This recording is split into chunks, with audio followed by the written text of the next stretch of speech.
E acho que estamos ao vivo. Deixa eu só verificar aqui no YouTube, porque senão a gente fica falando com as paredes, né?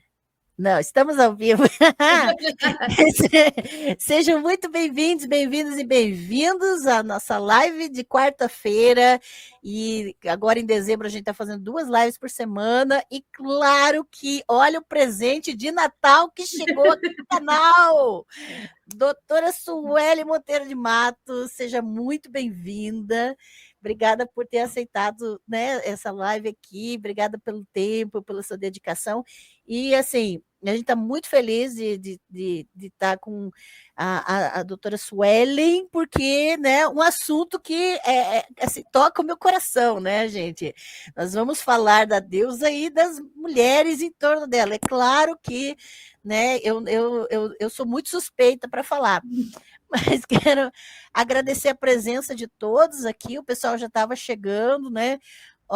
The People's Library, né? Já comentou antes da gente entrar ao vivo. Sônia Nisha, membro do canal, boa noite. Vanessa, membro do canal. Ó, Luiz Fernando aqui.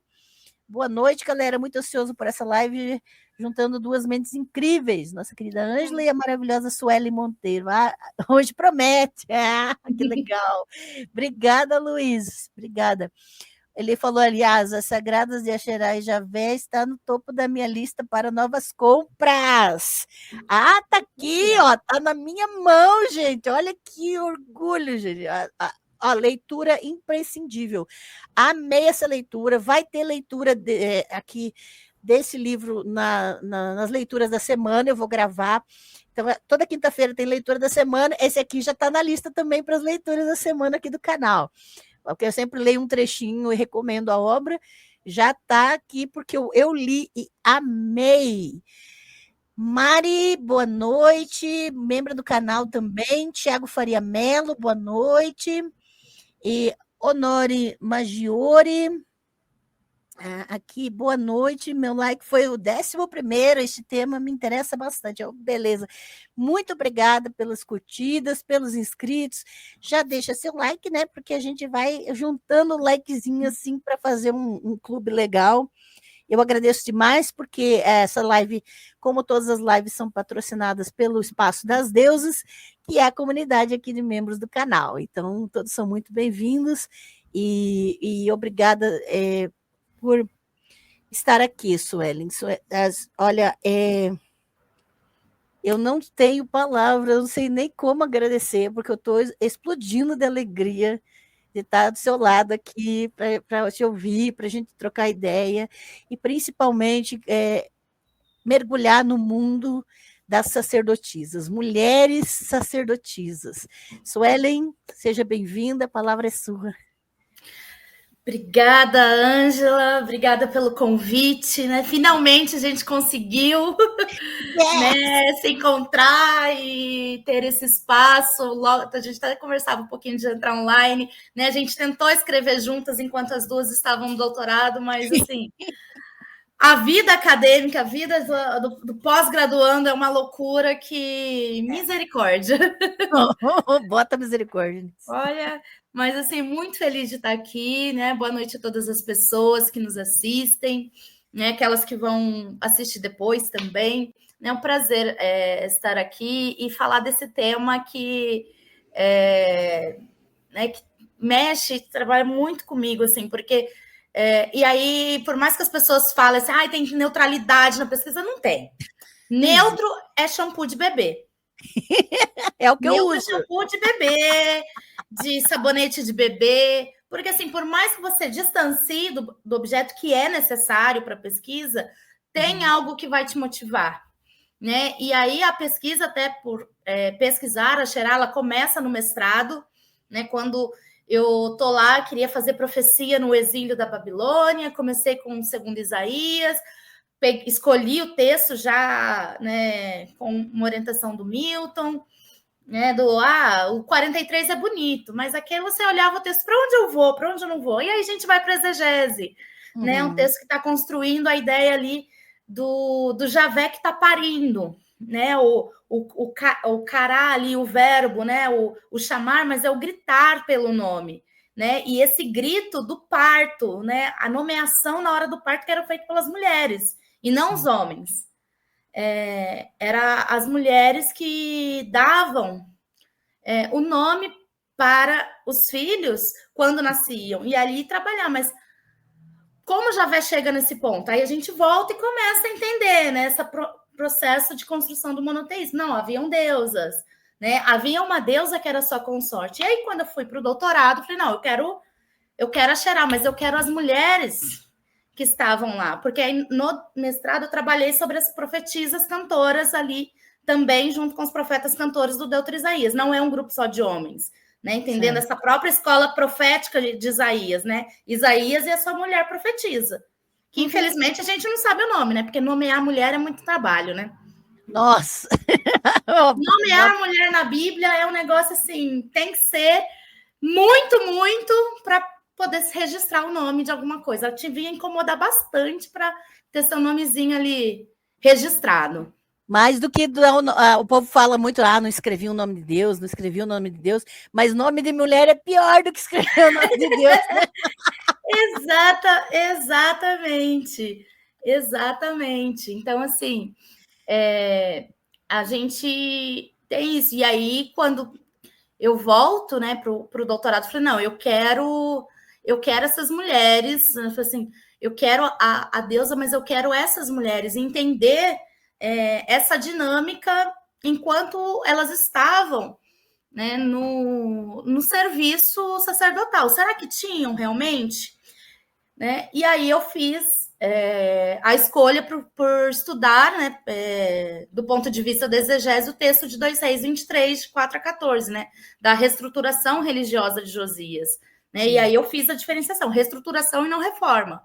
Porque a reforma, a gente parte do pressuposto que algo está ruim, que algo está quebrado, que precisa de conserto, que tem uma falha. Então, assim, tá ruim, né? Eu preciso reformar a casa, tem um trincado aqui, né? Uhum. Tá feio, estragou. E não, ali, na verdade, Josias, né? E junto com a corte, porque Josias mal governa, né? Embora na época da reestruturação isso, né? ele já tá maior de idade, mas a gente sabe da influência que tem os deuteronomistas, o povo da terra, que financiou, inclusive, o golpe. Né? A gente precisa lembrar desse processinho histórico para entender que tem uma intenção política para essa reestruturação religiosa, de promover, então, olha, uma mudança agora. E aí não tem como a gente discutir isso sem discutir arqueologia. Uhum. Né? Sem entender. E aí eu quis fazer esse foco muito mais aí nesse período da monarquia em Judá. Né? Entender como que era essa crença do casal divino. Né? Eu trago um pouquinho no começo do livro, né, um pouquinho de Ugarit, para a gente entender essa dinâmica da cultura do Levante, né, como que era a crença a partir dos textos mitológicos, de alguns achados, né, essa questão das divindades femininas, né, que está relacionada às mulheres, mas também está relacionada aos homens. Uhum. Né? E antes de a gente voltar para ajudar, uma das coisas que na pesquisa eu descobri que eu achei fundamental foi um rito de cura de disfunção sexual masculino, encontrado em Ugarit, que a deusa, né, a Xerá entendida como a deusa da fertilidade também, mas ela é rainha, né? Uhum. Essa foi a grande ênfase, e até minhas batidas no pé, de falar, não, é isso aqui, eu quero mostrar ela rainha, não é só a deusa mãe, né? Porque é aquela coisa, né, que muitas vezes, viu uma figura de mulher nua, fertilidade. A Xerá, a deusa da fertilidade, deusa mãe. Tá, mas ela é rainha, ela governa. Porque você tem várias representações dela no trono. Sim. Né? E aí, esse rito é interessante porque ele mostra justamente a preocupação masculina com a fertilidade.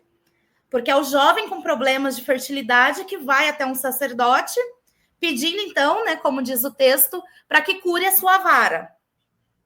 Né? O texto ugarítico menciona isso. E aí, então, o sacerdote faz toda a oração de expulsão, né, de exorcismo para expulsar o mal, e aí tem a parte ritual. Tem uma parte prática que ele precisa, então, colocar a vara na garganta da senhora Xerá. E não vai ser dentro de uma estátua da deusa. Né? Então, vai ser em uma sacerdotisa que representaria a deusa. O problema que em Ugarit a gente não tem, até então foi encontrado até agora, uma nomeação de uma classe sacerdotal de mulheres. Uhum. A gente sabe que haviam sacerdotisas, né? Porque você tem essas funções, mas elas não recebem um título. Sim. Né, um termo específico. Então, a gente não pode dizer, então é Kedeshot, então são prostitutas sagradas, né? Até porque isso não está falando de prostituição, não está falando de troca, de comércio, está falando de rito. Então, é um rito de sexo sagrado ali para a cura da disfunção sexual masculina. E aí é interessante, porque daí vai mostrar, né, diferente do que a Bíblia hebraica vai enfatizar o problema da esterilidade para as mulheres, ali é para os homens. Né? E aí, isso aí, eu falei assim, olha, peraí, então, vamos entender, né, porque também é aquela coisa, né, que, e é o que o Denver faz, né, no livro dele, que, ainda bem que ficou lá na década de 80. Né? Que Deus o tenha. Que Deus o tenha. Porque é aquela coisa, a deusa Xerá, a deusa da fertilidade, a deusa da família, a deusa das mulheres. E a deusa da casa. O estereótipo, né? Tá... Não que a casa não seja um espaço social importante, mas ela é muito mais do que isso. Né? E aí, por isso, o focar em Jerusalém. Sim. Tá, ela tá na casa, ela tá nas aldeias, nos lugares altos, mas ela está no templo. Né? Ela está em Jerusalém. E aí o texto de 2 Reis 23 vai dizer nitidamente que é retirada a Asherá de dentro do templo de Jerusalém, da casa de Yahvé. Que até a Genizá do Cairo, na transmissão, a Genizá do Cairo tira o Yahvé. Né? Então, tirou da casa, tirou do templo. Mas não que é um templo de Yahvé. Talvez era algum pedacinho ali, né? Assim, tentando mesmo apagar essa memória na transmissão do texto bíblico. Sim. Né? Então, assim, e aí focar e entender uma divindade que está nessa esfera estatal. E se ela está, né? E aí entendendo um culto, né? E aí pensando aí do século IX, XIX, até o VII século, você tem esse culto ao casal divino, né? Você tem evidências disso, né? E aí o meu recorte foi isso, ó, é o casal divino. Mencionei algumas menções a Xerá anteriores.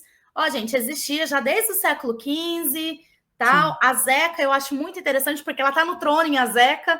Tem gente que tenta discordar lá e falar que não, que a proporção que desenharam... Gente, o joelho está menor, dá para ver ela sentadinha ali, né? Ela como rainha e patrona da cidade. Eu fiz um teste sobre essa peça. Eu troquei ideia com a Paula Turriani, que é a artista que faz as réplicas. Sim, eu tô precisando atualizar meus negocinhos. Tá? Ela concordou que ela está sentada. E ela vai fazer uma réplica para mim daquela. Eu vou mandar, assim, faz duas. Eu vou mandar mensagem para ela. Eu fiz do trono, do casal e dela só, aquela que ela tá, que aparece em alto relevo, ela sentada sozinha, né? Sim. Essas duas peças, a de Azeca e aquela do casal, né? E essa de Azeca é muito interessante porque é do século XV. 14, por ali, antes da Era Comum. Então, você tem essa ideia de uma deusa que governa, que tem... Isso, essa mesma deusa que tem poder. Né? E aí, nessas próprias questões sociológicas de você representar o mundo divino, como se entende o mundo social. Sim. Né? Você vai entender e organizar os cosmos, culturas vão fazer isso diante daquilo que vão se organizando na sociedade. Então, assim, as mulheres tinham, né, essa influência, esse poder, né? E não só, como diz o Denver, na casa, na família. Ídolos do lar. Aí o povo põe as belas do lar. Ai, que ódio. Eu pego ranço desses... Porque, assim, o meu recorte foi em perspectiva feminista decolonial. Aí eu questiono todos os pesquisadores anteriores. Porque é sempre esse rótulo da fertilidade, da fertilidade, da fertilidade, ignorando tudo isso que você colocou, da questão dos espaços de poder. Então, e aí você tem, quando você vai vendo, e para mim, assim, o achado de Arade, né, a escavação em Arade é fenomenal, né? Eu achei o máximo. Quando ela fez. Eu lembro que eu mandei uma dessas fotos para ela, vai ficar muito difícil. Aí eu mandei a do incensário, né? Aí eu mandei a do incensário para ela. Eu tenho incensário também, olha que legal. As duas Esse incensário é maravilhoso, porque é um objeto de culto, que você tem representação de Javé e Axerá aqui, com todos os detalhes dos animais que são envolvidos. E, assim, e é muito rico, né? Então, assim, e mostra toda essa questão desse culto, que tinha também essa questão da fumaça, essa questão do êxtase. Uhum. Né? Arade é um desses, porque na escavação, quando fizeram, né, a raspagem de cima do altar, né, o altar de Javé, que a Ângela está mostrando que é o maior, e o menorzinho de Axerá, no altar de Javé foram encontrados resquícios de gordura animal, né? Então, queimado ali em ofertas e tudo. E no menor, além de ter resquícios de gordura animal, tinha também resquício de cannabis. Uhum. E aí a gente tem duas coisas, pelo menos, importantes para a gente entender dessa questão, que uma é a questão econômica, né? A gente está falando de um templo no Forte Militar de Judá, então é um templo oficial da monarquia. Sim. Então, Javé e Axerá está no estado. Então, está no estado, plausivelmente está em Jerusalém. Uhum. A gente não tem escavação do templo de Jerusalém, mas é inimaginável não estar, porque você está num templo do estado. Né? Arade é um templo do estado. Né? E aí o que você tem é um texto bíblico escrito para falar, né, do ponto de vista dos deuteronomistas, uhum. Já de como eles querem trazer essa monolatria, e depois com as revisões do segundo templo. Então, assim, você tem já no terceiro estágio, né? Sim. Então, assim, é lógico que vão negar ou ignorar a relação de Axerá e Javé. Até falam de Axerá sempre pejorativo, sempre negativo, como abominação, como ódio, né? Mas você não tem. O que você vai ter vai ser esse texto de Reis 23, que tira Axerá de lá, e Deuteronômio 16, que vai proibir a plantação de uma Axerá ao lado do altar de Javé. Uhum. Só. São os indícios ali que você tem no texto. Mas na arqueologia já nos mostra muito mais. Né? E aí você tem a questão da cannabis, a questão do fator econômico. Era rico, porque você tinha que importar, não tinha em Judá, não é um produto ali, provavelmente vinha da Índia. E você tem a questão do êxtase. Para que bota fazer fumaça de cannabis? Boa, né? E aí você desmistifica toda essa questão essa coisa europeia que nos veio do culto, de olhar para o culto do Antigo Testamento como se fosse um culto protestante reformado do século XVI. Com certeza. Principalmente porque a gente, na área de Bíblia, adora consumir uns biblistas alemão. Uhum.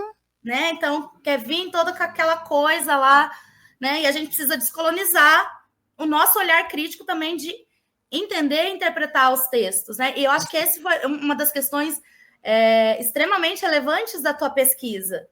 Né? Esse olhar decolonial, né? De olhar isso, né? A partir dessa perspectiva, porque senão vai continuar repete, né? De coisas que estão aí. Não, a Axerá está na casa, era um culto.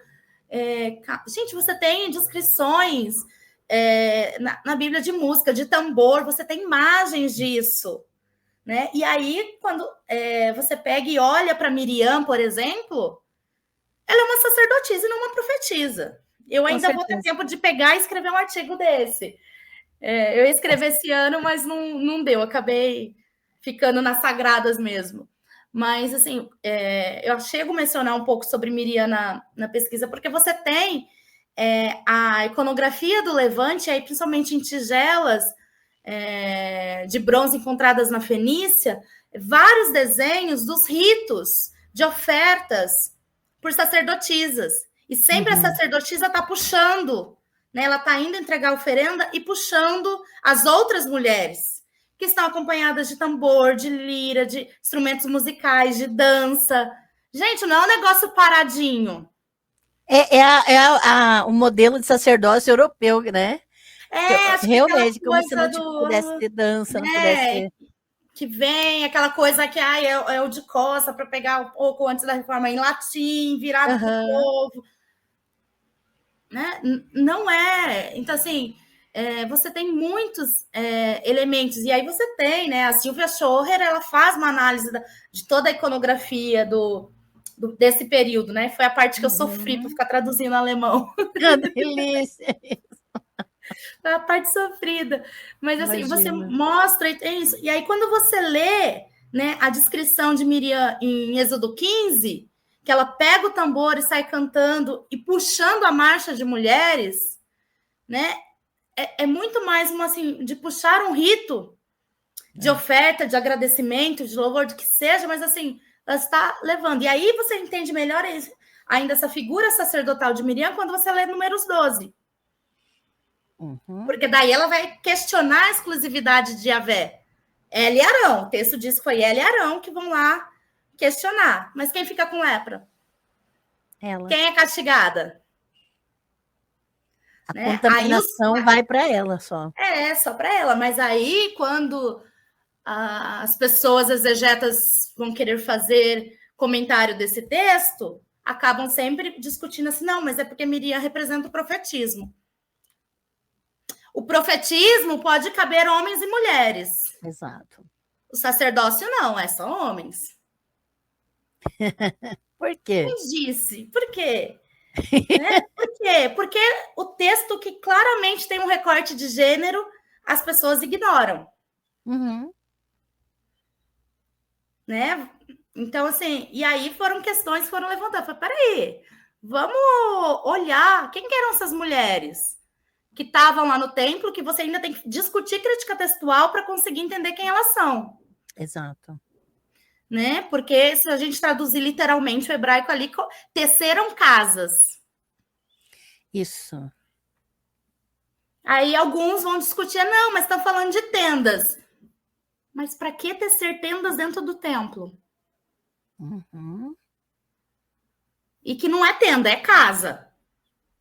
A palavra Deixa é casa. Não é outra coisa. É casa, é construção. Como é feita, é construção. Não é Sim. Essa ideia da coisa... Porque a tenda é a construção móvel, é a moradia Isso. móvel. Não é outra palavra.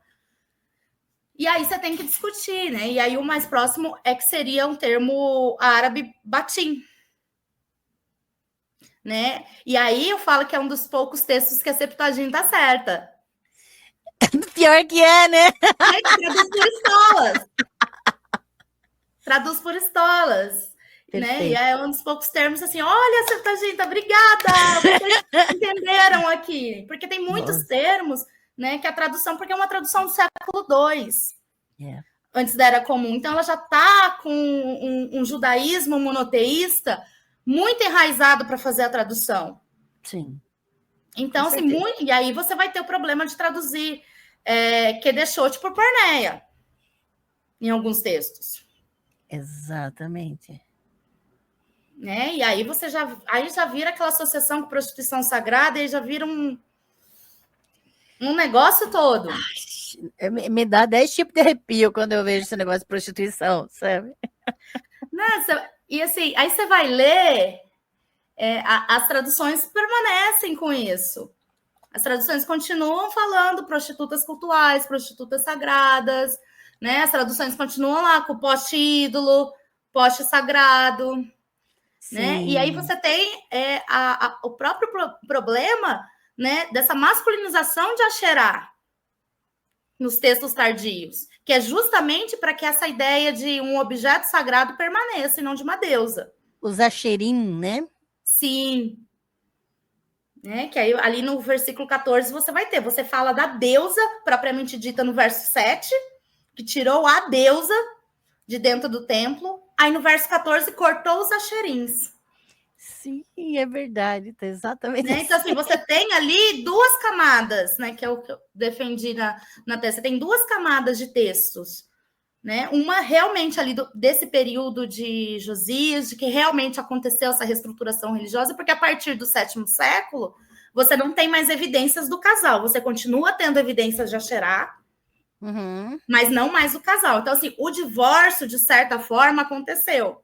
Exato. Mas não foi a extinção do culto à deusa, né? Achar que um rei, né, uma elite que governa vai fazer e vai mudar a cabeça de todo mundo. Tá bom, não é para adorar junto? Mas, então tá bom, mas a gente vai continuar adorando a deusa. E aí, quem parou vai reclamar lá em Jeremias, né?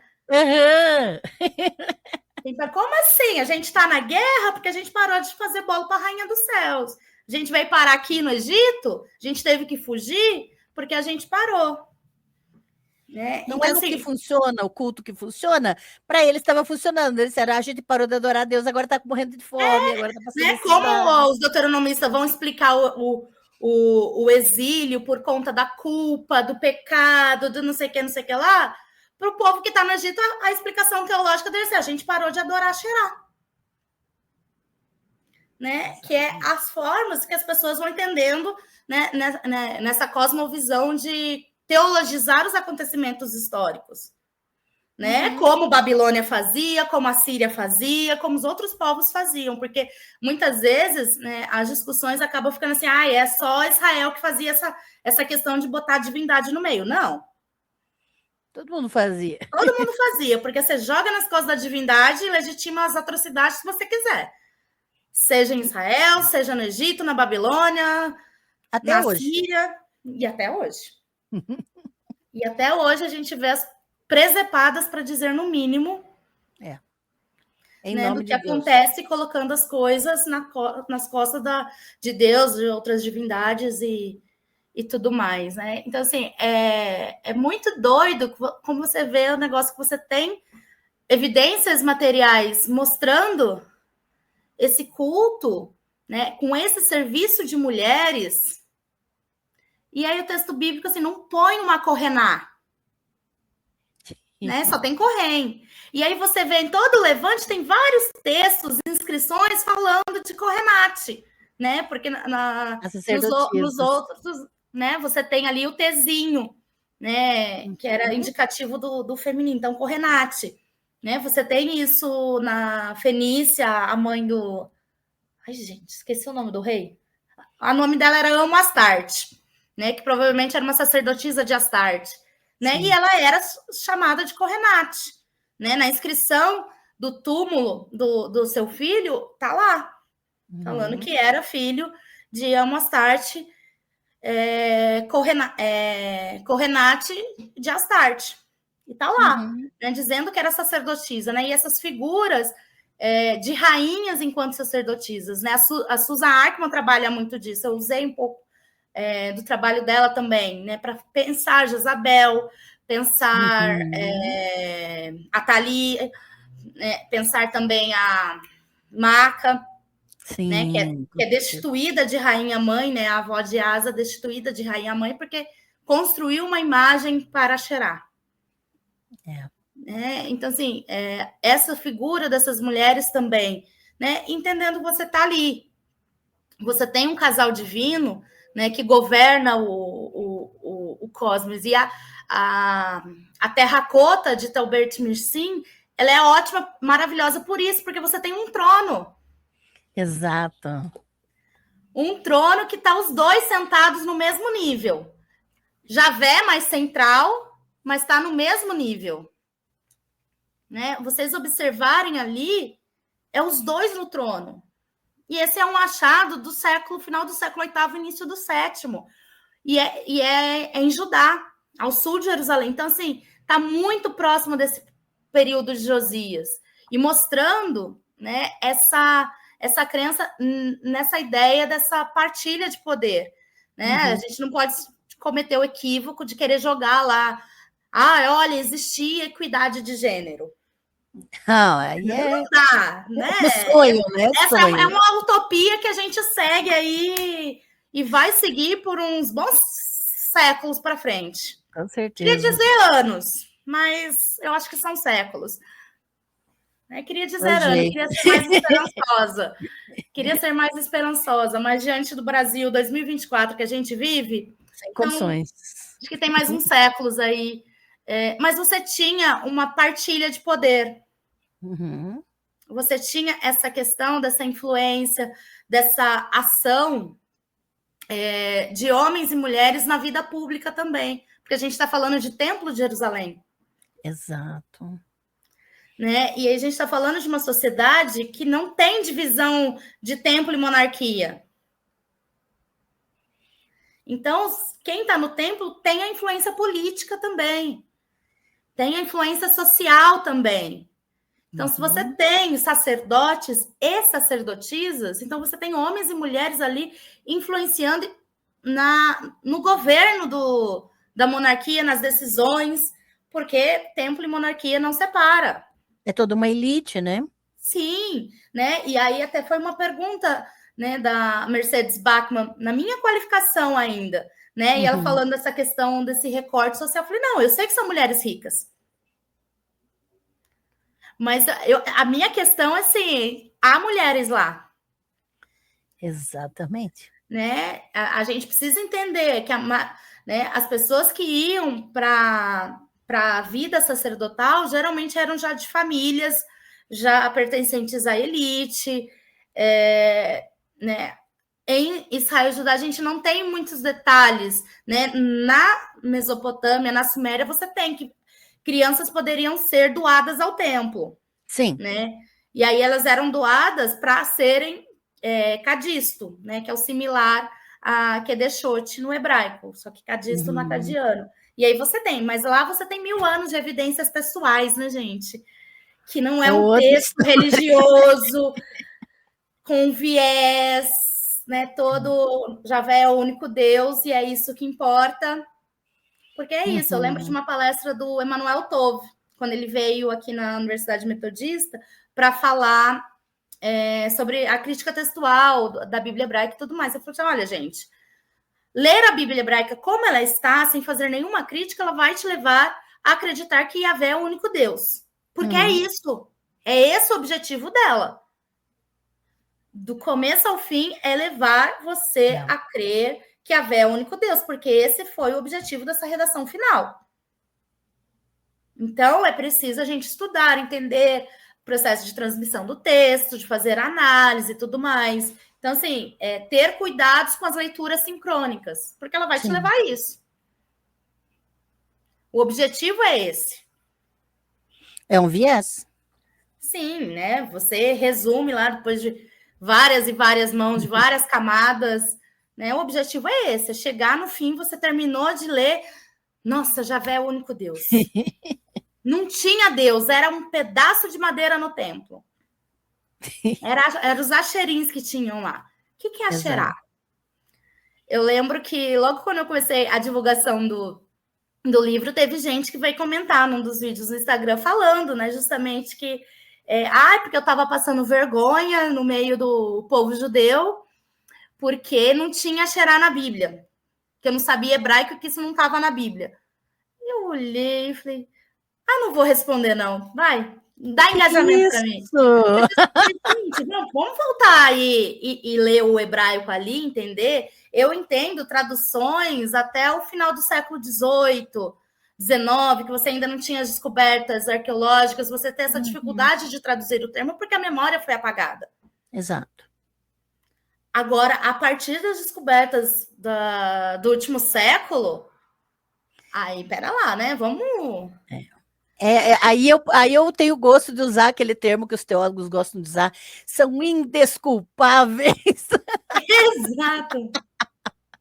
Não tem desculpa de ignorar agora. Não tem. Você tem a a questão ali, você tem conhecimento, né? Logo nos começos das primeiras descobertas dos textos epigráficos, ainda ficavam questionando e ainda questionam. Eu fui questionada no mini curso que eu dei na Bíblia, dessa questão, mas aqui não, porque no hebraico não é assim, né? Seria por causa do tezinho, lá na epigrafia do Asherat, né? Não, mas isso aqui é o sufixo, não sei. Eu falei, então, mas todos os nomes das divindades femininas em todo o Levante termina com esse tu. Asheratu. Exato. Né? Você tem o Astartu, né? Os nomes das divindades femininas terminam assim. E aí você está num paleo-hebraico. Não dá para a gente querer jogar a gramática do hebraico quadrático posterior. Né? Então, assim, pode ser uma consideração, mas você olha isso, você olha um monte de iconografia de casal divino do mesmo período, quem que está abençoando a pessoa lá do caquinho do jarro? É o casal. Exato. O caquinho do jarro é fundamental. Né? Você precisa entender ali, né? Que são os achados de Contilete, né? que foi a grande discussão, que aí ainda tinha gente querendo negar a existência da deusa. Porque aí é muito, né? Uma deusa rainha. Uma deusa que governa. Isso desafia muitos escrúpulos, assim, né? Isso desafia muita colocação hegemônica, muito estudo já que se mantém no poder há muito tempo. Você pega tanto de Kilbetter Com quanto de Kuntlete Ajrud, e aquilo ali, você ter bênção por Asherá, e ainda o Kilbetter Com repete por Asherá, e daí fica aquela coisa assim... Asherá sua luz, né? A ideia do que ela está guiando o caminho. Exato. E ela é o caminho da morte, porque você está num túmulo. Que aí acho que, na verdade, devia estar escrito Anat, né? Faria muito mais sentido. Porque ela viaja ao submundo. Porque é ela que vai para o submundo, né? Para ressuscitar Baal. Exato. Aí faria muito mais sentido, mas assim, é uma deusa que vai guiar. Esse caminho, né? Esse poder sobre o submundo é algo muito grande, né? Para uma divindade ultrapassar essas fronteiras. Sim. Agora, deixa eu te fazer uma pergunta. A partir isso para o pessoal conhecer um pouco melhor, né, o teu trabalho, assim, em relação a essas sacerdotisas. Você considera que tipo de trabalho essas sacerdotisas faziam em Jerusalém? O que pode ser possível supor com as tuas pesquisas? Eu acho que assim, tem duas coisas que ficam, os textos deixam bem nítido, que é a questão do tecer as vestes sacerdotais, né, que é o que menciona ali em 2:6-23, né, que o verbo, inclusive o arag no particípio, ele só é usado para falar de tecimento de roupas sacerdotais que eram feitos pelos próprios sacerdotes. Aí em Êxodo, em Números, quando aparecem os homens fazendo, tudo bem, vestes sacerdotais. Todo mundo aceita. Mas em Reis, as mulheres fazendo isso, estão tecendo casas. Cara, isso é um absurdo. Então, assim, né, gente, vamos entender. Então, assim, uma das funções, acho que é isso, elas de fazer as suas próprias vestimentas, né? Certo. Porque isso entendendo dessa questão dessa vestimenta sagrada, né? Que como os sacerdotes homens também faziam, né? E a outra é a questão do próprio sacrifício. E para mim, elas também faziam isso em Jerusalém, porque elas faziam isso no cume dos montes, em Oséias 4. Sim. Porque em Oséias 4 menciona que as Kedeshot estavam lá sacrificando, Zebá. O mesmo verbo lá em todas as orientações de Levítico para falar como que os sacerdotes têm que fazer o sacrifício. É o mesmo verbo, né? Então, assim, elas estão sacrificando. Sim. A Asherá e plausivelmente a Yahvé também, né? A gente está em Oséias, 8º século, né? Então, você tem essa crença do casal ali, né? Então, assim, e isso é bem possível que elas faziam também em Jerusalém. Eu acho que são essas questões aí que ficam muito, muito nítidas, né? E aí, quando a gente vai para alguns textos do Antigo Oriente Próximo, né? Aí a gente tem 1000 anos de evidência das cadistos, né? Porque daí a gente tem material para a gente entender um pouco mais. Sim. Né? E aí elas tinham... Mas, assim, é uma classe que era tão conhecida, que essa é uma dificuldade, porque ela era tão conhecida que não precisava explicar o que elas faziam. As pessoas sabiam que era cadisto. Aí a gente pensar, né, guardadas as devidas proporções, a gente fala freira. Você sabe o que é uma freira. Bem rapidinho na sua mente o que ela faz, o que ela não faz.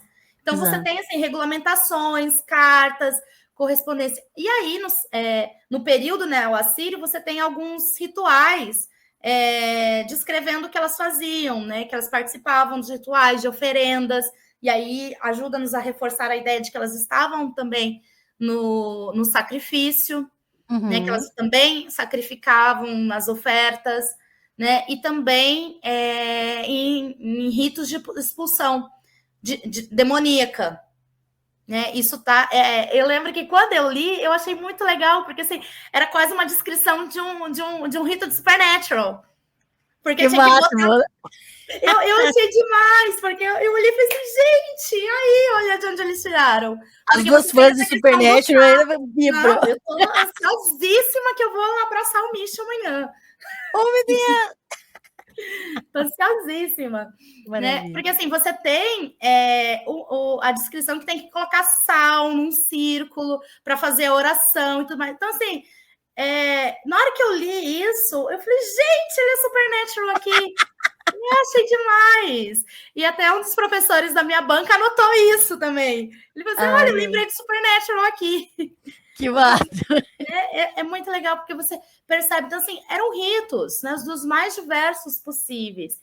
E aí o texto, ele é extremamente violento com a deusa, o texto de 2 Reis 23 é extremamente violento com a deusa e invisibilizador com as mulheres, porque a deusa, né, enquanto o culto dos deuses masculinos são encerrados, olha, não tem mais culto a Baal, não tem mais culto ao sol, à lua, às constelações, não tem mais, acabou, vamos encerrar o serviço dos quemarins, acabou todo mundo, porque é o fazer cessar. Então, assim, ó, encerrou, acabou. Isso. Não tem violência.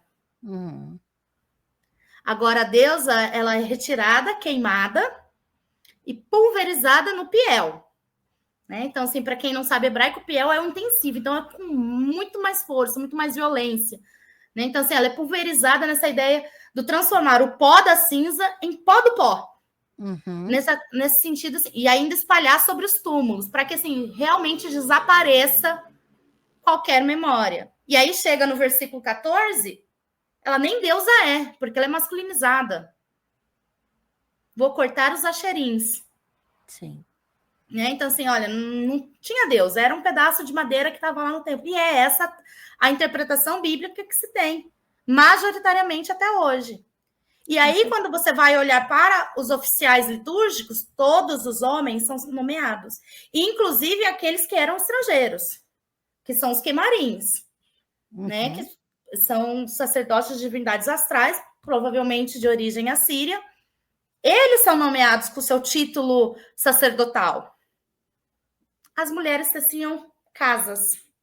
Se a gente ficar no literal, que está no hebraico, no texto, como está dado hoje, da recepção, da transmissão do texto. Né? A gente vai mesmo assim, trabalhando exegese, então tá, teciam vestes. Quem eram elas? Qual o títulozinho? Né? E aí, possivelmente, seriam as sagradas, seriam as que deixou, porque a classe sacerdotisa mencionada. Né? Essa hierarquização de sumo sacerdote, isso é do segundo templo. Isso. Você tinham várias classes que atuavam numa coisa mais igualitária, né? Mais horizontal, digamos assim, melhor dizendo. Né? Essa hierarquização de diferença de sumo sacerdote, sacerdote de segunda ordem, esse comecinho ali, você tem um dedinho pós-exílico ali no comecinho, né? Para hierarquizar, né? Que você vai ter a diferença de levita, para sacerdote, sumo sacerdote. Então, isso é problema lá do segundo templo. Aqui ainda não é. Você tem os deuteronomistas ali que estão querendo fortalecer Josias com essa monolatria, mas assim, tá todo mundo nessa disputa. E aí o interessante é que o texto não diz que as mulheres foram expulsas. Verdade. Foi uma coisa assim, eu lá, não, mas terminando a exegese, eu lá, tá, mas essas mulheres, então elas foram não sei o que lá e perderam espaço. Peraí. Aí eu voltei pro texto, mas o texto não fala nada. Não traz um indício, só disse que destruiu a casa dos sagrados, né? Que, na verdade, seria muito mais essa ideia de um local sagrado dentro do templo. Não de um... Porque essa classe das Kedeshot é uma classe estritamente feminina. Os termos masculinos são usados em textos tardios para trazer aquela generalização da prostituição cultural em Israel. Né? Que são os textos tardios lá de 1 Reis. E então você traz muito mais essa generalização, né? A Beard e a Glenn, né, que são autoras que eu trabalhei, elas trabalham muito essa questão, e aí elas esmiuçam essa questão de falar, olha, não tem, porque aí você olha, né? O entorno era uma classe, né, de mulheres, só de mulheres.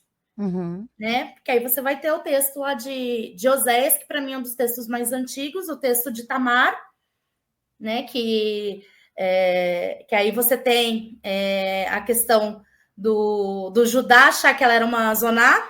Gênesis 38. Isso. E aí o servo dele entender ela como uma Kedeshá. E aí as interpretações, obviamente, vão levar para a questão da prostituição sagrada e tudo mais, né? E aí esse é um texto que, nesse texto, a Septuaginta até que não foi tão ruim, que colocou lá como iniciada de culto, né? Eu esqueci o termo agora do grego.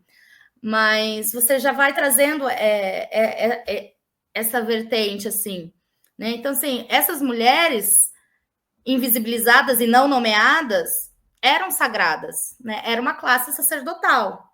E aí eu fiz a questão de traduzir o que deixar por sagrada, que deixou de sagradas, porque esse é o termo, pessoas sagradas. Sim. Mulheres é da mesma raiz de Kadosh, né? Exato. Se você diz sagrado, santo, eu ia até botar santas, mas eu falei assim, vai ficar muito viés catolicismo romano. Por causa da nossa da imaginário já tá, ocidentalizada, cristã e tudo mais. Então eu falei assim, não, então vamos entender que é isso. O que é? É a questão do sagrado. Né? É a pessoa que foi consagrada, né? Que foi dedicada a uma divindade, ou duas. Né? Então elas poderiam ser tanto só de Asherá como de Asherá e Javé, ou só de Javé.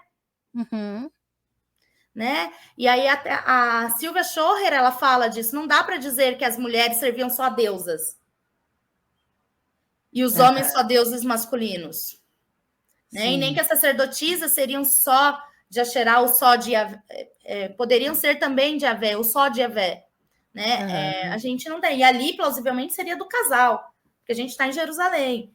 E aí você tem, elas não saíram, foi fechado o local do espaço sagrado delas. Mas e aí você precisa olhar além. E aí, até na tese, eu voltei para a minha dissertação, porque aí você tem no Deutero Isaías um grupo de mulheres ainda participando no movimento profético, né? Que estão lá construindo. Então, tá bom. Vocês querem apagar Deus? Então, Javé agora vai ser mãe. Que ao mesmo tempo você tem... Que hoje eu mudaria algumas coisas da minha dissertação, porque ao mesmo tempo você tem uma resistência, mas você tem uma violência. Com certeza. Né? É aquela forma do se adequar para não perder a memória, mas que também é violento. Exatamente. Que também é violento você ter que botar as características de uma deusa num deus masculino. Né? E aí você começa a ter essa ideia do El Shaddai, do deus dos seios. Que aí os mais tradicionais vão querer traduzir o deus das montanhas. Tá certo. Mas montanhas em cantares é metáfora para seios. É só imaginar o formato. né? Então, assim... E aí é muito do viés de quem está traduzindo, de quem está trabalhando com o texto. E aí você vai para Provérbios, né? Você tem a sabedoria numa personificação de uma deusa, mas é a sabedoria de Yahvé. Ela é Então, assim, a memória da domesticada. deusa ela vai resistindo, mas ela vai resistindo debaixo dessa violência do monoteísmo. De alguma forma, as mulheres vão tentando ali permanecer. Né? E as que não permanecem, aí são desenhadas e mencionadas como demônios babilônicos alados que precisa ir para a terra de Sinar, né? Conforme Zacarias 5. Né? E aí, então tá bom, vocês aí não prestam, precisa purificar, né? E a gente está já nesse outro, nesse estágio já do monoteísmo mais institucionalizado, mais organizado, né? E aí realmente você começa a ter a exclusão das mulheres do espaço sagrado. Que aí você vai ser o texto de Miriam, né? Aí você vai ver muito mais a importância das mulheres na casa, com o livro de Provérbios, porque elas vão perdendo espaço público. Deslocamento completo. Né? Aí, para chegar no livro do Eclesiástico, ela ser culpada de todo o mal do mundo, né? Nossa. E foi por causa dela que o mal no mundo chegou. Né? E aí a gente está ali no segundo, início do primeiro século. Isso isso é gravíssimo, né? Porque as violências, elas são gradativas, né? E as pessoas muitas vezes não se dão conta. E isso é algo que precisa chamar a nossa atenção. As violências mais escrachadas, elas são mais evidentes. Como fazer uma imagem de Axerá virar pó e completamente. Mas esses silenciamentos, colocar Miriam numa posição de contaminada em relação a outras figuras de poder masculinos ali, é um tipo de violência que as pessoas não se atentam ou classificam Miriam fora do espectro do sacerdotal, né? Sim. Era profetisa. Porque aí você está no período da hierarquização. Então, profeta, profetisa é inferior. Exatamente. Aí tudo bem a mulher ali. Até porque você vai ter ainda menção a Noadias, né, em Neemias. Então, assim, tem um serviço profético das mulheres nessa época, mas profetiza ali, assim, quase ninguém ouve. Né? Porque Noadias é mal falada, inclusive. Então, assim, e aí você tem, né, essa questão que E aí é interessante que as pessoas que vão pesquisar o Segundo Templo simplesmente ignoram possibilidades de classe sacerdotal feminina. Completamente. Né? Algumas das coisas que eu já li, posso estar equivocada e ter alguém, por favor, se alguém souber de alguém que mencione no Segundo Templo a possibilidade de, né? Agradeço, você, leia fulano. Vou ler com muito gosto. Mas, assim, das coisas já lidas, vão discutir da questão de ter mulheres no espaço sagrado, mas profetizas.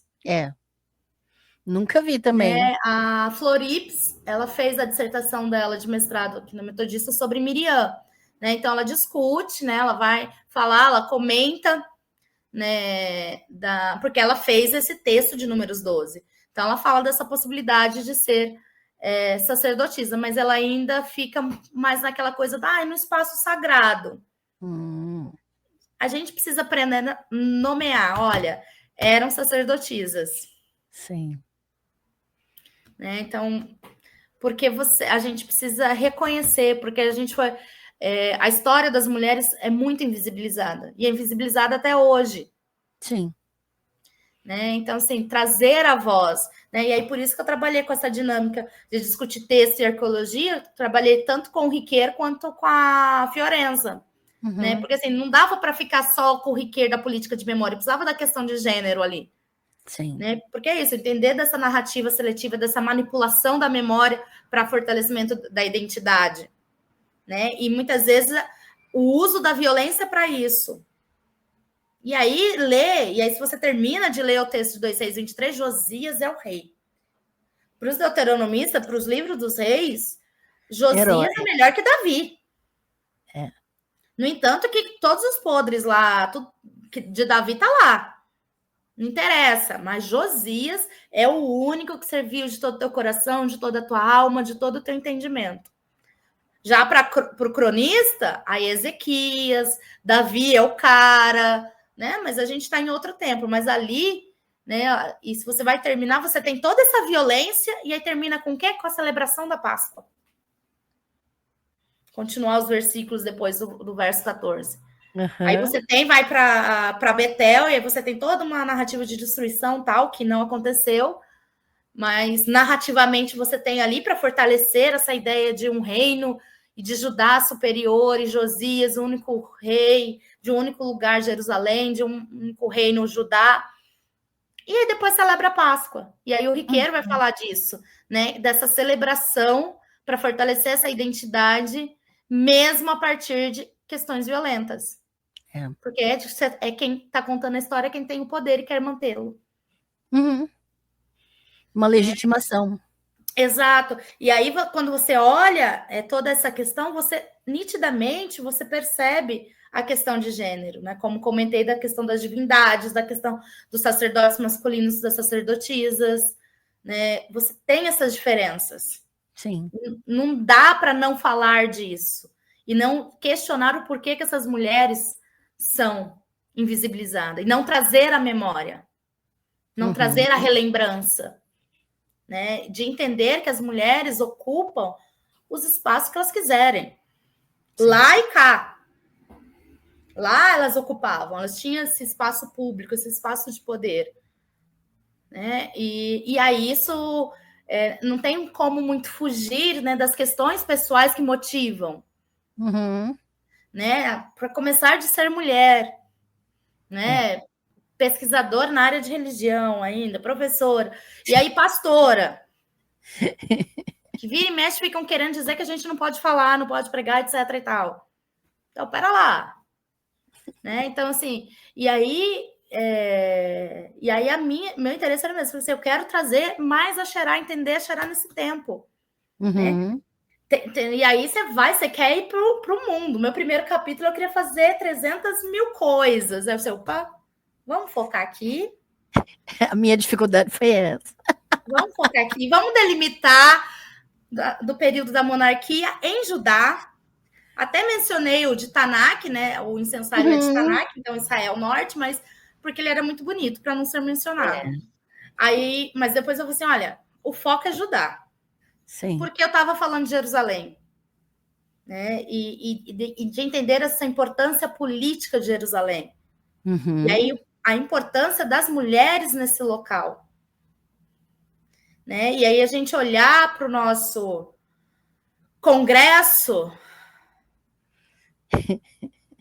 e ter que respirar, porque assim, a gente até tem umas mulheres lá. Mas que a gente tem que respirar. Até tem. Mas as que têm voz, de fato, pela defesa da vida das mulheres, são poucas. E isso é algo que, infelizmente, alcança todas as áreas. Todas as áreas. O silenciamento, o cerceamento, a violência. E por isso a pesquisa sobre essas mulheres em torno de Axerá é tão importante. A gente não está falando de algo distante de nós, que não nos toca de alguma maneira, porque se essas violências tivessem parado, se elas tivessem ficado naquele momento histórico, mas essas violências, elas continuam e se multiplicam, e se refazem, e se ressignificam, e são criativamente multiplicadas na nossa sociedade, em que por exemplo, né, eu até comentei nos bastidores com você, ao ponto de acharem que por eu e você fazemos teses sobre a deusa, nós estamos competindo. Cadê a luvinha de boxe? Ai, gente, a gente gosta de um deboche às vezes, assim, porque, A violência é tanta a ponto de achar que porque duas mulheres Enfim, tratam... de que mulheres não podem pesquisar as coisas e cada uma fazer o seu recorte, porque Exato. vem nessa coisa patriarcal de sempre rivalizar a gente. Uhum. O tempo todo, em todos os espaços, em todas as situações. Né? É aquela coisa de sempre constituir, colocar sempre a mulher contra a outra. Uhum. E aí, se você vai para as redes sociais, ainda que piora, que é aquela coisa do é minha inimiga e tá querendo. Gente, pera. E aí vai isso para pesquisa. Cara, quanto que a pesquisa, a ciência cresce. Né? Quando conversa, quando dialoga, quando para e vamos pesquisar, tá? Meu recorte aqui, porque doutorado é isso, a gente faz um recorte dentro de um tema que a gente gosta, que a gente quer, e a gente precisa recortar. Porque, né, a gente vai escrever uma tese, não um compêndio, não uma enciclopédia. Né? Então, assim, isso enriquece bastante, porque quando acontece isso entre homens, ninguém fala isso. Exato, tem tanta obra sobre a mesma área. Muitas vezes. Pentateuco. Nossa. Trocentas gente escrevendo de Pentateuco. Dos homens que escrevem de Pentateuco. Ninguém está rivalizando em ninguém. Mas mulher, nossa. Alimenta a violência da rivalidade. Já basta os textos bíblicos que fazem isso, né? Sara e Agar, Ana e Penina. O tempo todo. O tempo todo. Então, assim... E, às vezes, os próprios movimentos feministas acabam caindo nessa armadilha. Nessa rivalidade. Nessa rivalidade. Que não, mas o outro movimento tá não sei o quê. Ô, gente, vamos somar. Uhum. Né? Acho que a gente tem muito mais a ganhar e a perceber, né? E entender, né? Do que a gente pode construir, sabe? E aí o final mesmo da minha pesquisa foi justamente falar isso. Olha, as mulheres estão em todos os espaços. E aí pensar isso em questão de sociedade, em questão eclesiástica, né? Porque eu sabia que o livro ia ser lido por várias partes. Por isso que ainda demorei um pouco mais para publicar, porque eu fui transliterar todo o hebraico. Ah, sim. Porque eu queria que as pessoas que não entendessem nada de exegese e tal, pudessem entender. Para minha psicóloga, eu falei: você pula o começo da tradução do segundo capítulo, pode ir mais para frente, tá? Você vai entender. Você dá puladinha ali das primeiras páginas, não precisa ficar lendo a tradução, crítica textual, não. Pula um pouquinho que você vai entender. Uhum. Porque isso é para quem é da pesquisa, é da área, pesquisa e tudo mais, está lá. Porque uma tese é isso. Aí quando você vira em livro, para quem você quer acessar? Eu queria que as mulheres da igreja também lessem. Ah, entendi. Né? Então, assim, e aí trazer essa questão assim: olha, mulheres das igrejas, vocês podem estar no espaço que vocês quiserem. O que vocês quiserem fazer, vocês podem. Querem ser pastoras, sacerdotisas? Sejam. Porque vocês podem. Né? Então tá lá, ó. Lá em Israel tinha. Uhum. Né? Lá em Jerusalém tinha. Né? De conscientizar, né? De que as mulheres são autônomas na sua própria história. Né? A gente não tem receita pronta. Né? E até porque a hermenêutica da relembrança, né, ela traz a memória, mas quem vai ressignificar essa memória é cada pessoa que lê. Uhum. Né, da sua vivência, que é o que a Fiorença trabalha, da sua vivência, da sua experiência, entender, tá, como que eu entendo isso? Como que eu ressignifico isso? Né? Como que isso vai fazer sentido para mim? Né? Então, acho que isso é interessante que a gente traz, e assim, a gente trazendo à tona, e acho que isso é importante em todos os campos da ciência, trazer à tona as vozes das mulheres que foram apagadas. Na religião, na história, na sociologia, na medicina, em todas as áreas do conhecimento. Porque a gente sempre vai citar homens. Se a gente começar a reparar nas bibliografias dos planos de ensino dos professores, vamos fazer o nosso recorte de ciências da religião, quantas mulheres na bibliografia? Pouquíssimas, quando tem. E isso é gravíssimo, porque não é porque tem menos pesquisadoras mulheres. Porque não citam. Não citam. Quantas participam de bancas? Vamos focar no nosso mundinho da área de Bíblia. Uhum. Nossa, terrível isso. Né? Aí você começa a problematizar. Ah, mas sempre tem, né? Sempre tem as desculpas. Ah, mas que não sei o quê. Não, é verdade, a gente. Ah, mas é porque as mulheres não estão na academia. E por que elas não estão na academia? Uhum. E quando a gente está na área de Bíblia, e a mulher tem 500 coisas na nossa frente para aceitarem a gente naquele lugar. Não são os mesmos critérios. Não, lógico que não. E aí, e aí a gente problematiza, porque assim, não sei você, eu não consigo ficar quieta com umas coisas que eu vejo. Também. Eu falo, não, gente, pera lá. Né? Vamos repensar isso. Pô, né? Vai montar um negócio lá, você me dá, tá, quem que vocês vão trazer de mulher? Porque precisa a gente falar, não precisaria. A ideia é não precisar, é minimamente, vamos falar sobre Pentateuco. Né? Pegar um tema genericão. Uhum. Tá, aí a gente vai chamar para falar. Era minimamente, sempre chama 2 pessoas. Minimamente para pensar um homem e uma mulher. No mínimo. No mínimo. Né? E seria melhor ainda se pensasse um homem, uma mulher e uma pessoa LGBT. Uhum. Aí seria maravilhoso, mas aí a gente está esperançando demais. É difícil a luta. Né? E assim, e aí você tem, geralmente, só pensam em homens, aí você tem que estar. E aí, quando a gente consegue estar em alguns espaços, e aí, para a gente estar em alguns espaços, a gente tem que acumular 1000 coisas, Uhum. e aí a gente fica hiper sobrecarregada, mas aí você fica, não, mas eu vou lá para fazer a diferença, para ficar lá a pedrinha no sapato, muitas vezes. Sim. Né? E que alguns lugares que eu estive foi justamente isso. Me sobrecarreguei para ficar lá. Ó, tipo, é aquele martelinho assim. Cadê a mulher nisso aqui? E mulher nisso aqui? A gente vira a chata do rolê, né?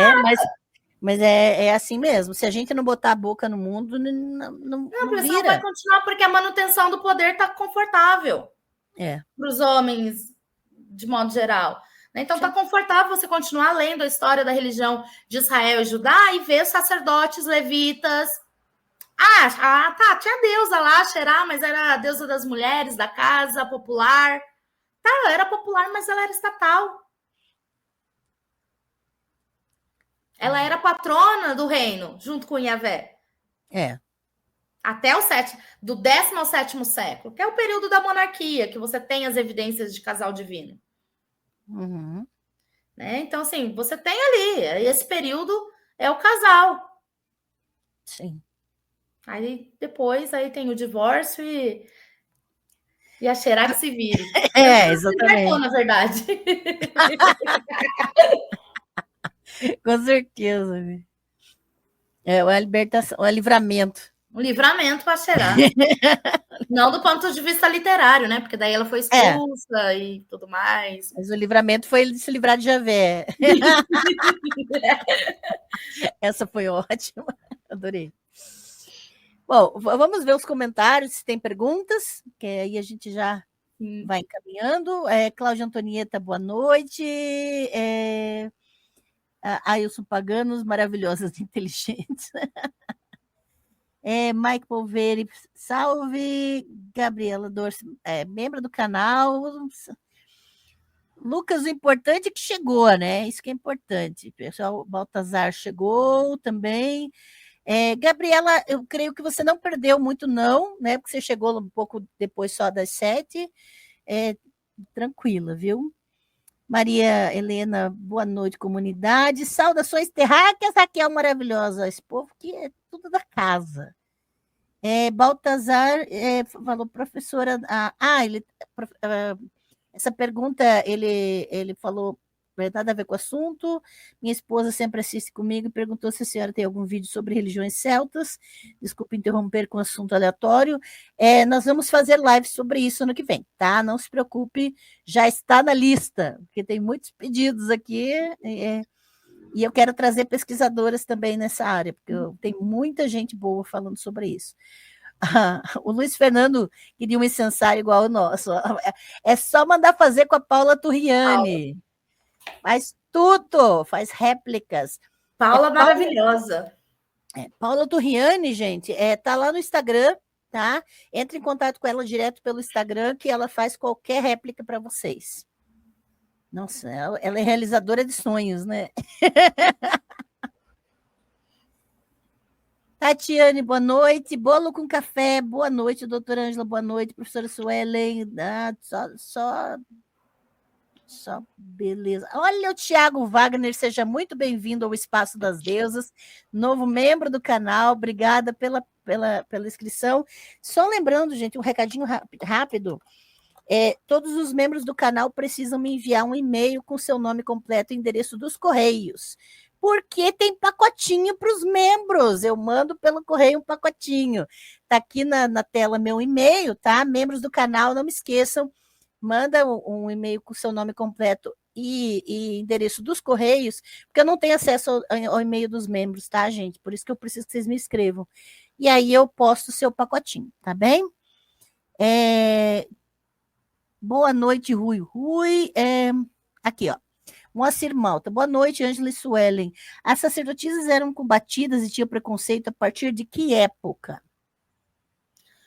Isso realmente assim, começa, enfatiza a partir do Segundo Templo. Isso realmente é enfatizado. Ali você começa a ter essa centralização do culto a Yahvé, esse divórcio, essa questão de excluir, tentar apagar a Xerá, de dissociar a deusa de Yahvé, você invibiliza, né, as mulheres ali, mas você não tem nesse texto de 2 Reis 23 algo muito escancarado assim, olha, elas são expulsas.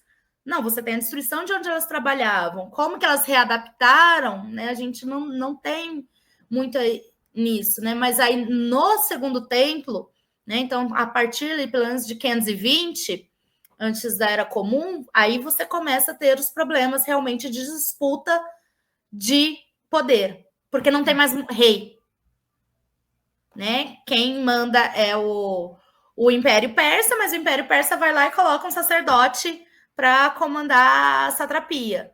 E aí você vai ter a disputa de poder religiosa, que aí vai ser os grupos sadoquitas, aronitas, os grupos de mulheres, né? Que é o que um pouco o texto de Números 12 reflete, né? Dessa questão. Né? Ali você não tem ainda em Josias. Então, esse combate mais forte é a partir desse período. Que aí o negócio vai só escalonando, né? Ao ponto de chegar lá no texto de Ben Sirá, que a mulher ser a culpada do mal no mundo. O que foi um prato cheio para os pais da igreja. Foi um prato cheio ali para segurar a onda de mulheres cristãs dos primeiros séculos, de pregar e profetizar e tudo quanto é coisa, de liderar as comunidades e tudo mais. Então, vamos lá lembrar, ó, por causa de vocês. É um reforço, né? Sim. Nossa, quando a gente olha essa história, dá muito ranço. Dá. Ai, ô, Toniel, linda, boa noite. Ó, o Baltazar, escritor aqui com o superchat. O cristianismo associa prostituição e promiscuidade, tudo que está fora da sua religião, por copiar a tática desses judaítas que criaram a monolatria a Javé? Eu acho que nem só cristianismo, porque a gente pensar nessa questão da prostituição cultural, o negócio já começa a ficar ruim com Heródoto. Porque Heródoto que vai dizer lá do templo de Milito e vai dizer, né, na hora que ele está lá passeando na Babilônia, vai escrevendo, relatando o que está vendo e tudo mais, e vai dizer, então, que as mulheres que estavam lá no templo, a sacerdotisa, estavam vendendo seus corpos em troca de moedas para a deusa. E aí ele vai reforçando essa ideia de porneia. E aí você tem isso ali, século IV, mais ou menos, antes da Era Comum. Aí chega a Septuaginta no século II, que deixote, tudo um bando de prostituta. Né? E aí, eu acho que aí o cristianismo ocidental institucionalizado, isso fortalece muito mais, porque está pautado na questão da Virgem Maria. Sim. A ponto de lerem cantares como livro que fala de Jesus e da igreja. Gente, como assim? Jesus e a igreja? Como assim o texto está lá em Cantares 3, se eu não me engano? Eu até fiz essa postagem na EIG em comemoração lá do Dia do Sexo, tá falando que vai colocar o doce fruto na boca. Como tá falando isso de Jesus e a igreja? Como que você me explica essa metáfora? Jesus e a igreja? Tô lendo no português, gente. Não precisa ir para o hebraico. No português está falando isso. No hebraico a gente vai para entender um pouquinho mais as nuances, mas no português está ali, no Almeida. Sim. Né? Então, assim, porque essa questão do controle, começa do controle dos corpos das mulheres e do prazer. E aí você tem aquela questão da virgindade de Maria, muito reforçada nos cristianismos, primeiro século, principalmente quando institucionaliza isso, e a questão da maternidade, né? E você tem Timóteo que vai dizer a presepada lá que a mulher só vai ser perdoada do pecado original se ela for mãe. Tá lá, segundo Timóteo, né? Dizendo, né? Colocando lá, contando que a mulher foi culpada e o mal existe no mundo por causa da mulher e ela só será redimida pela maternidade. Isso. Da onde que tiraram isso, né? Então, e aí pensando em cristianismo, graça serve para quê? Pensando no cristianismo ali daquela época, da época de hoje, graça serve para quê? Se for seguindo coisa, né? Mas é esse, porque é a questão e o que vem e é gerado até hoje, essa coisa do controle dos corpos das mulheres. O tempo todo. Então, assim, a mulher que ousa dizer não a esse controle, mínimo que seja, já entra nessa associação de prostituição, de promiscuidade, né? E essa dificuldade, né, de se discutir, de se pensar nos meios cristãos sobre sexo de modo geral. É o tabu, né? É o tabu, né? Que é essa coisa, porque é o quê? É a leitura enviesada de que é para procriação apenas. Então, porque, né, se a gente pegar a teologia cristã de que Deus criou o ser humano, tal, para sua vontade, não sei o que lá. Então, se Deus criou o ser humano, porque ele criou o clitóris na mulher? Tadã. Não tem objetivo nenhum a não ser o prazer. Não tem outra função, né? Porque mas ninguém conversa isso nas comunidades religiosas e nos meios acadêmicos. Quando vão falar de cantares, há uma dificuldade enorme. Nossa, bastante. De conseguir falar na questão erótica que é o livro. O livro é um livro erótico. Sim.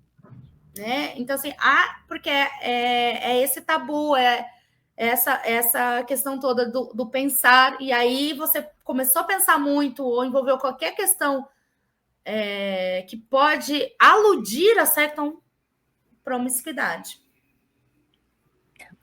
Verdade. E ó, só para lembrar, gente, eu tenho um curso só sobre Cântico dos Cânticos, hein? Então, ela está pegando fogo, Cântico dos Cânticos, texto a texto, é o nome do curso. É só adquirir pelo Linktree, que está lá no chat fixado lá em cima, ou na descrição de todos os vídeos aqui do canal. Esse curso é proibido para menores de 18 anos, porque a gente lê e estuda e traduz Cântico dos Cânticos ali, ó.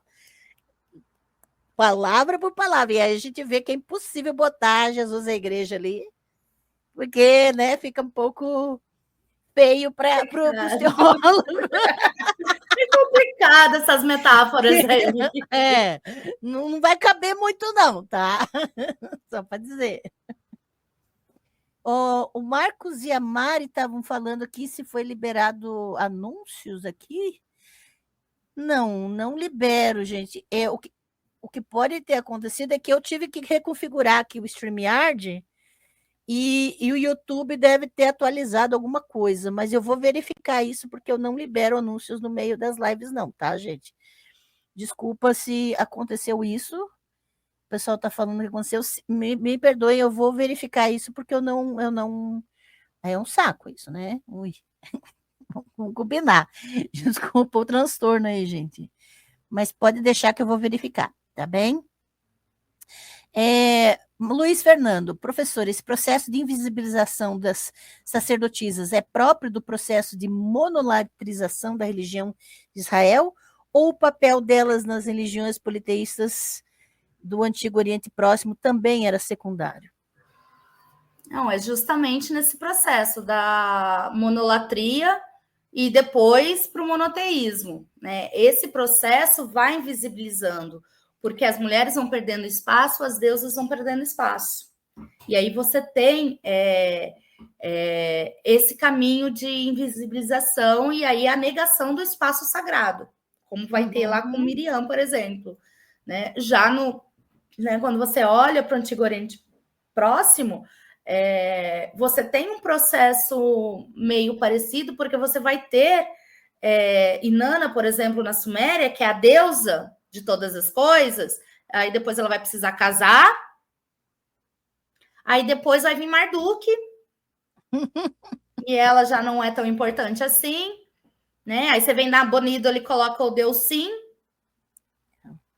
né? Então, assim, conforme você vai tendo essa centralização do poder masculino, as deusas vão perdendo a sua importância, as sacerdotisas também, mas você tem ainda muito mais referências nas religiões politeístas do Antigo Oriente Próximo do que quando você tem essa monolatrização em Israel, em Judá, e depois o monoteísmo. Aí o monoteísmo é complicado, né? As mulheres, para dizer o mínimo. Em todos os sentidos. Você tem você vai tendo, né, durante esse processo, essa questão dessa eliminação e vai tirando espaço até rejeitá-las, não entram, e culpabilizá-las. Verdade. Agora vocês são o mal do mundo. Sempre sobra para nós. Ui. A Sônia Nisha concordou que também tem a questão dos movimentos feministas, né, essas problemáticas. O Luiz fez a mesma pergunta, substituindo o Antigo Oriente Próximo por Antigo Sudoeste Asiático. Que isso é decolonizar! Aê, tirou o orientalismo. Que legal. Obrigada, Luiz. Diretrix, muito interessante, grande intelectual. Gente, só trago fera para esse canal, gente. Só tem mulher maravilhosa. Suica, muito obrigada por ter renovado sua membresia. Seja muito bem-vinda novamente. Um grande abraço.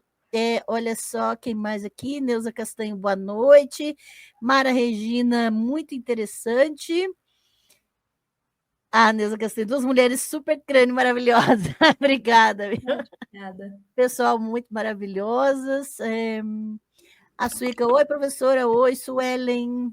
Gente, esse nome não é chique, essa Suelen, porque essa Suelen, eu acho tão legal, gente. Esse nome, a forma que é escrita, nossa, eu achei o máximo, que não é a Suelen normal, não. A Suelen destacada, assim, né?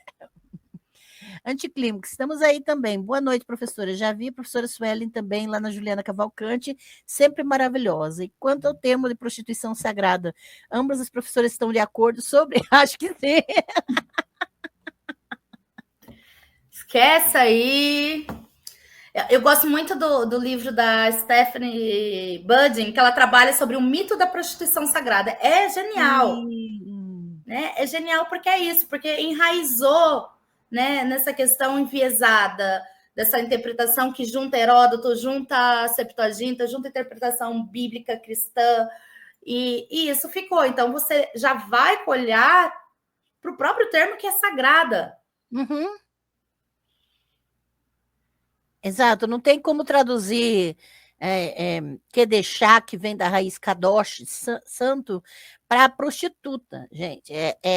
A própria etimologia da palavra já deixa a coisa evidente, né? Então, estamos concordando, claro. Ana Clara, boa noite. Associar Cântico dos Cânticos a Jesus foi de doer. Dói mesmo. Eu acho que o preconceito contra a mulher ainda impera. Infelizmente. Anticlímax. Recentemente teve uma ordenação de mulheres e trans como padres, mas de uma maneira muito clandestina. Vocês acham justa essa reivindicação ou está ainda dentro do sistema, não produz nada positivo? Eu acho que é bem complexo, acho que essa questão, porque você tem, de um ponto de vista, é melhor romper com o sistema e tudo mais, e tem gente que rompe, né? Então, assim. É o meu caso, né? Então, assim, você pega e rompe. Tem gente que fala assim: não, eu vou ser a pedrinha do sapato, que é meu caso, tô lá na pedrinha do sapato. Tô lá, não sei até quando, mas ainda estou. Mas você tem essa questão assim de reconhecer e de entender diante daquilo que a pessoa entende de visão de mundo, do que ela compreende que é importante para ela, que é significativo, né? Então, assim, e aí geralmente pessoas que sempre foi muito negado isso. Uhum. Então, essa luta muitas vezes vem nesse sentido de é um espaço que eu quero reivindicar, que me foi negado, eu quero reivindicar, né? Para mulheres cis, né? Homens cis, romper com a instituição, com o sistema é mais fácil. Com certeza. Porque é um espaço, né? Principalmente homens, está ali. Homens falaram, não vou mais seguir o caminho religioso, institucional, nananã. É muito tranquilo. Para as mulheres é um pouco mais difícil, mas ainda assim, você tem um espaço, né? Lutaram tal para reivindicar, né? E aí você tem muitas vezes movimentos sociais de pessoas LGBTs que ordenam seus próprios pastores. Não por uma instituição, mas pelo coletivo. Eu participei, inclusive, de uma recentemente, começo do mês passado, né, do pessoal do Evangelics. Eles ordenaram lá 2 pastores gays pelo coletivo. Mas entendendo assim da reivindicação do espaço religioso, da vocação e tudo mais, mas assim, eu não preciso de uma igreja para isso, né? Então, assim, já está nesse caminho um passo a mais da reivindicação pela função sacerdotal e tudo mais, mas sem precisar de uma instituição religiosa, uma instituição progressista que vá fazer isso. Né? Não, nós, pelo nosso coletivo, nós entendemos que fulano e ciclano são pastores, vamos ordená-los. Né? E aí isso é um caminho legal, né? Do que as pessoas vão entendendo e nessa dinâmica de entender que as pessoas podem reivindicar o espaço que elas quiserem. Né? Se não tem autonomia, não é liberdade, né? Exato. Importante isso. Porque, assim, é importante que... Eu acho que quem é daqui do canal sabe que eu cortei com as instituições completamente. E sabe que o preço que eu pago por ter feito isso. Porque não é uma coisa simples. E todo mundo sabe seu limite também. Você tem condições de... Por exemplo, eu não tenho condição nem física, nem emocional de ser pedra do sapato dentro do sistema. A Suelen tem condição. Ainda. Não sei até quando, mas, né? Exato. Não vou nem profetizar que não vai durar muito, mas tudo bem. mas né, é só uma jogada aqui. Mas assim, todo mundo sabe seu limite. sabe, isso que a Suelen falou é importantíssimo, a questão de como a pessoa entende a realidade, como ela, se aquilo é importante para ela, se aquele espaço é importante. Então, eu só fiz questão de falar também porque eu sei que as pessoas sabem que a minha posição é diferente da Suelen. Então, isso é fundamental. E olha, isso também, porque eu estou tão feliz de trazer a Suelen aqui nesse canal, por causa disso, porque nós somos plurais. Uhum. E autonomia é fundamental, gente. Cada um decidir sobre a sua própria vida. A gente não tem que decidir sobre a vida do outro, de forma alguma.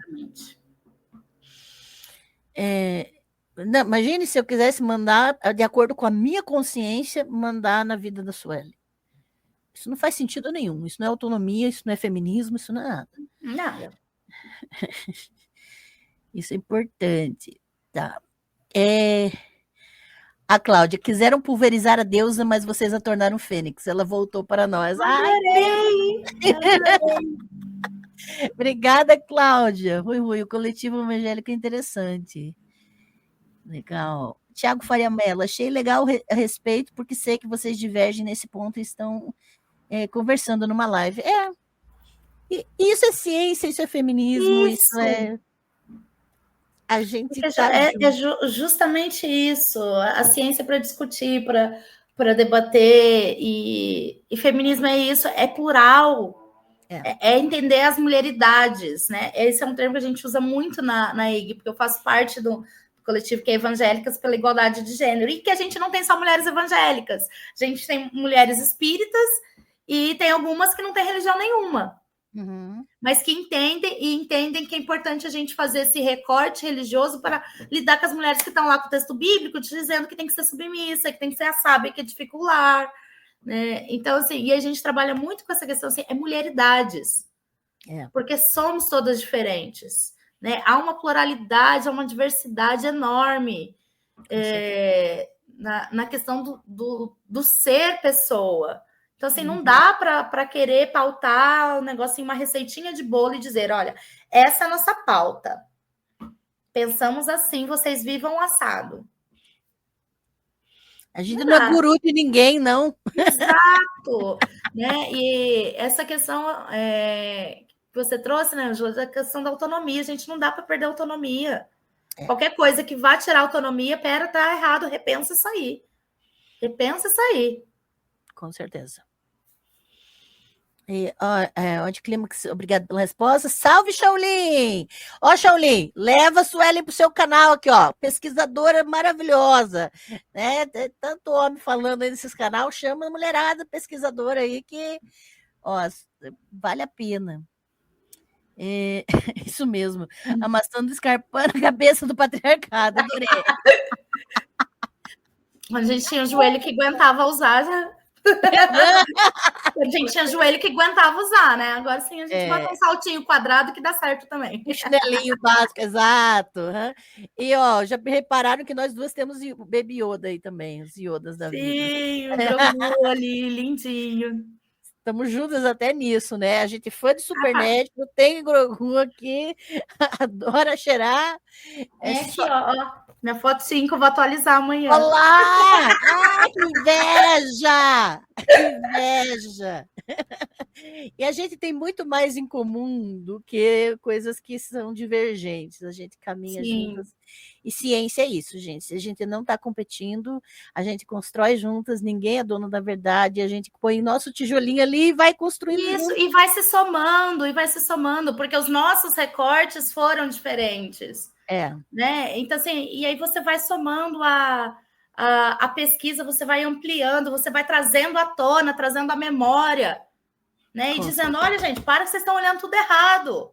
A história do Levante. Vamos olhar direito, né? E assim, outras pessoas vão pesquisando e vão trazendo coisas para somar, né? E vai ampliando, né? E isso, a gente construindo isso do nosso ponto de vista latino-americano. Com certeza. Né? Eu gostei muito da fala do Silas Klein, quando ele falou no congresso da BIB, na apresentação da comunicação dele, que a gente estava coordenando o mesmo GT, justamente disso, que a gente precisa descolonizar nossos paradigmas. Que a gente só está querendo tratar as coisas só do ponto de vista europeu. Não, a gente sabe fazer ciência. Com certeza. Né? A gente, vamos citar a gente. Né? Relevante para a nossa realidade. Tem algumas referências a gente usa e a gente gosta bastante de usar para criticar. Tipo William Denver. Opa! Né? Mas assim, cara, quem está escrevendo sobre? Né? Quem que comentou alguma coisa? Você sabe? Porque a gente só fica no querendo acessar revistas internacionais. E as nossas revistas de ciências da religião? Exatamente. O que a gente tem acessado e vendo? O que o povo está falando? Tem algumas coisas boas, tem algumas coisas ruins. Tem algumas coisas que você olha assim, como aprovaram isso? Sempre. Meu Deus! Ai, não sou eu, que bom. Não! Tem textos que eu pego assim, eu olho, vou aprovar, vou reprovar, aí eu olho a revista, aí eu dou uma olhadinha no nível da revista, falo, dá para aprovar isso aqui, vai. Arruma isso, mas cheio de pitaco. Mas assim, mas mesmo assim, tá sabendo o que as pessoas estão lendo, pesquisando, né? Porque a gente só fica nessa coisa do o europeu, o estadunidense, né? O que nós trazemos, né? E aí até ele falou, porque ele assumiu a vice-presidência agora da BIB, né? E aí, a gente falando do congresso, do próximo congresso, assim, tá, vocês sempre querem trazer de fora, mas assim, se a gente pensar que Brasil, quem pode falar do tema? De conferencista principal. Exatamente. Né? Já avançou muito, né? Nos últimos 2 congressos, a gente ter um homem e uma mulher. Avançou muito. Eu fui um dos martelinhos que atormentei todo mundo lá. Então, assim, avançou bastante. Né? E esse foi ótimo, porque esse trouxe um homem e uma mulher. Assim, então, tá, foi um estadunidense, mas foi uma argentina. Então, pô, a gente tem aqui a Latinoamérica aqui. Né? Então, assim, pelo menos assim, vamos trazer. Tá, você quer de alguém de fora? Então tá, América Latina. Né? Para a gente pensar nisso, porque a gente precisa também descolonizar os nossos referenciais. Com certeza. Importantíssimo isso. Nossa. Suelen, eu amo você, eu sou sua fã. Sério, sou sua fã. Recíproca é verdadeira. Eu preciso falar isso publicamente, porque é para tirar todas as dúvidas que a gente não está competindo. Ó, não, gente. Isso é verdade, gente. Olha, eu amei o seu livro. Amei sua tese, seu trabalho, sua pesquisa. Gente, adquiram o livro da Suelen, As Sagradas de Axerá e Javé, Narrativa e Memória, o Sacerdócio Feminino no Templo de Jerusalém. A tese dela pela editora Recriar, tá? Adquiram, vai ter leitura deste livro aqui nas leituras do canal também. Nas quintas-feiras tem leitura toda semana. E eu vou gravar também leitura deste livro aqui para vocês, tá? Para vocês terem um gostinho, um aperitivo. Tá? Importante. Muito obrigada pela participação. Obrigada, Suelen, pela sua presença, por ter aceitado esse convite. Desculpa que passou um pouco do horário que a gente tinha programado, mas assim... A gente falar de Axerá, a gente empolga, não tem como. Dava para falar a noite inteira, na verdade. De gênero ainda. Nossa! Geral da gênero e decolonização, decolonialidade da discussão. É só babado. A gente tem que marcar outras, né? Conversas. Mas, nossa, foi uma alegria, uma grande alegria, um prazer. Foi, para mim, um presente de Natal, né? Para mim também, não só para quem está assistindo. E você é uma referência para mim na pesquisa. E te agradeço demais também por toda a paciência, né? Que eu tenho um pouco de dificuldade de comunicação às vezes, eu fico nervosa, eu fico me gaguejando aqui. Mas eu agradeço de coração. Imagina, eu agradeço, Ângela, o convite. Eu acho que era muito bom, porque assim, a gente precisava sentar e conversar, porque as nossas pesquisas se conversam, né? Em tempos e recortes diferentes, né? E, nossa, quando você mandou a mensagem, convidou, eu falei, lógico, eu falei, só deixa eu olhar minha agenda, que tá uma maluquice esse fim de ano.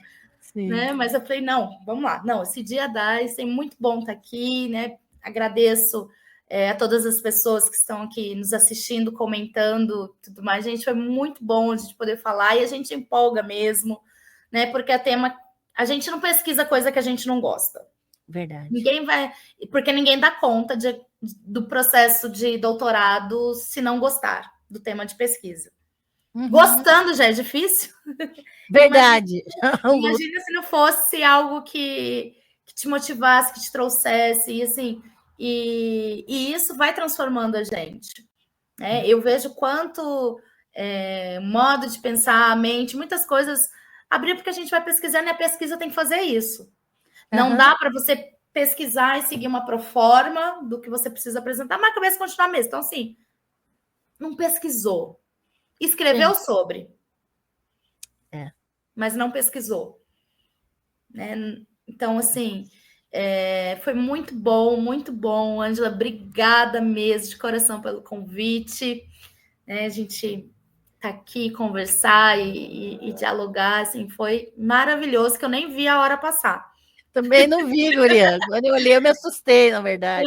Eu nem vi. Oh, meu Deus.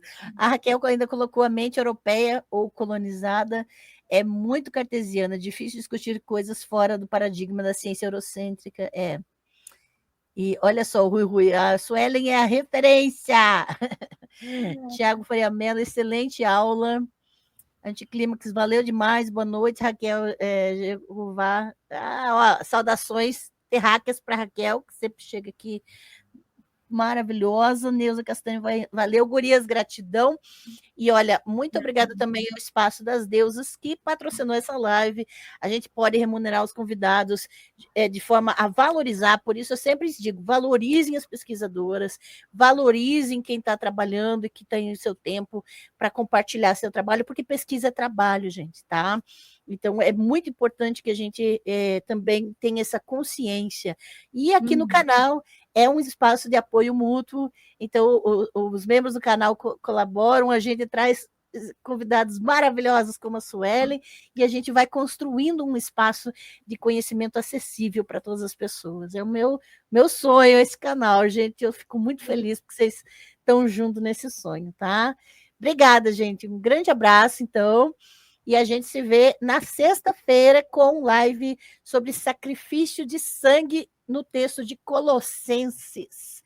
Não percam na playlist Sacrifícios Humanos, já vão maratonando a playlist, que a gente está construindo uma tese aqui no canal de Sacrifícios Humanos. E sexta-feira tem mais uma live específica às 19 horas sobre isso. Não percam, hein, gente? Um grande abraço para vocês.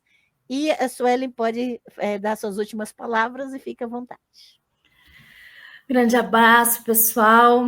Foi muito bom partilhar, né? O livro está sendo vendido pela editora Recriar, também nas plataformas de vendas, né? Nas diversas plataformas, e acho que eu tenho uns 3 ou 4 exemplares aqui, ainda de algum resquício de alguma compra que vou não sei na onde sair levando o livro, né?